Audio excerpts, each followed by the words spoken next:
হাসপাতাল কি জঙ্গির আস্তানা যেখানে আগুন দিতে হবে? একজন রোগী মারা যায় তখনই আমাদের হাসপাতালগুলোকে ভাঙচুরের জন্য আসেন, তখনই হাসপাতালগুলোকে আপনারা কথাখানা বলেন, তখনই হাসপাতালগুলোকে আপনারা গালাগালি করেন।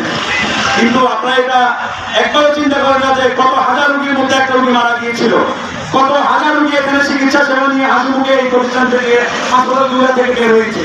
আপনারা তো সেটার পক্ষে কখনো একটা ভোজ করতে নাই। গতকালকে আমরা ভয়ঙ্কর এই মত থেকে সেই মত সন্ত্রাসীদের পেশা নেশায় হচ্ছে মত করে জিম্মি করে অর্থ আদায় করা। বিভিন্ন হাসপাতালে প্রত্যেকটা কক্ষে আপনারা সাংবাদিক বন্ধু যারা আছেন তারা দেখেছেন প্রত্যেকটা কক্ষে তারা ভাঙচুর চালিয়েছে। এক্সরে মেশিন, ডাক্তার কক্ষ, ultrasono, pathology machine, CG machine, pharmacy, এমন কোন কক্ষ তারা রাখে নাই যে তারা হামলা চালায় নাই। সবচেয়ে ভয়ঙ্কর বিষয় হচ্ছে তারা আগুন জ্বালানোর জন্য আসছে হাসপাতালে এবং তাদেরকে পুলিশ জনতা প্রতিহিত করেছে। কয়েকজন ছিল তারা পেট্রোল নিয়ে এসেছে হাসপাতালের মধ্যে। আপনারা বলেন হাসপাতাল কি জঙ্গির আস্তানা যেখানে আগুন দিতে হবে? আমি আজকে এই সুশীল সমাজ প্রশাসনের কাছে প্রশ্ন লিখে গেলাম, হাসপাতাল মানুষকে সুস্থ করার একটি জায়গা।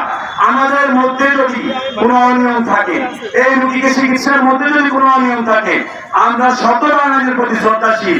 আইনগতভাবে সুষ্ঠুভাবে বিচারিকভাবে সে তদন্ত হোক। সেই তদন্তের মধ্যে যদি হাসপাতাল কর্তৃপক্ষের অথবা ডাক্তারদের কোনো গাফিলতি হয় তারা সে আইনের আওতায় আসুক।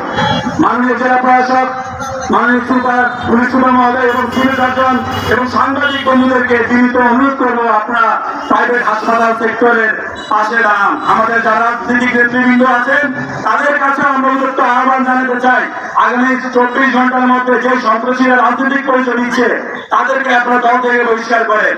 তাদেরকে বহিষ্কার করে জানিয়ে দিন রাজনৈতিক দল কোনো সন্ত্রাসীদের আস্তানা নয়।